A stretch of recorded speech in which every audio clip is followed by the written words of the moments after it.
morning, kids. I want to ask you a question as we move into this second week of Advent.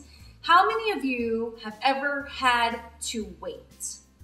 Maybe at a dentist's office, a doctor's office, an airport, or just sitting in your car, driving down the road with your parents sometimes seems like it can be a long wait.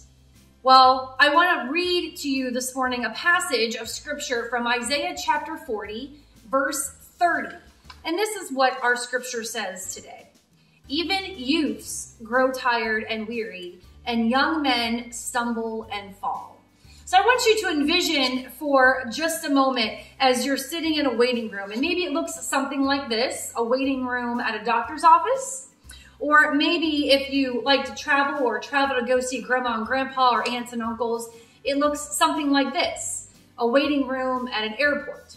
How do you feel as you sit there and wait at one of these two places? Sometimes you're excited because it means that you're going on a trip.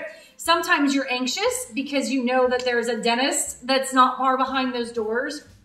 Sometimes you may be even bored and kind of nagging at your parents about when is the wait going to be over, or when is the time going to come to an end.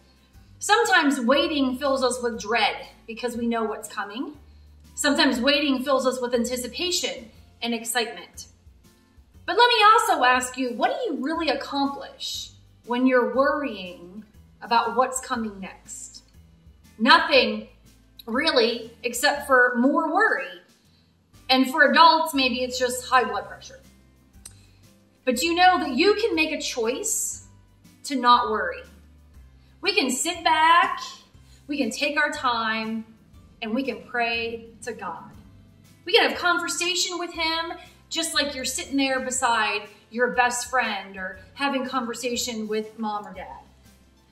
And we have a responsibility as the children of God to be patient. That's right, to be patient and to be faithful in those patience. It may seem like we wait and we talk to God, but sometimes we don't always hear back from Him quite as fast as we would like.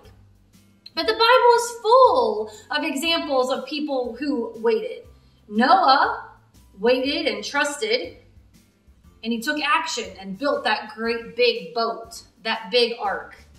Moses waited and wandered in the desert before he got his answers. We can see through these examples that regardless of what else you do, you can rest in God and you can wait upon God. And that's what Advent is about. Advent is about waiting. Advent is about preparing ourselves for the birth of Jesus Christ. And when we do so, and we do so in our patience and our faithfulness for God, we are rewarded. We are rewarded through His promises.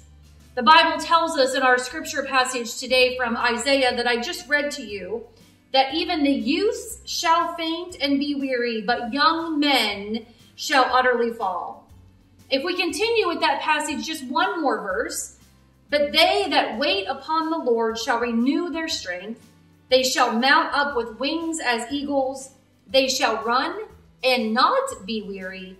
They shall walk and not be faint. When we wait upon the Lord, He will renew our strength. My prayer for you as you continue through this Advent season is that you will wait patiently for God and that you will allow Him to renew your strength. God bless.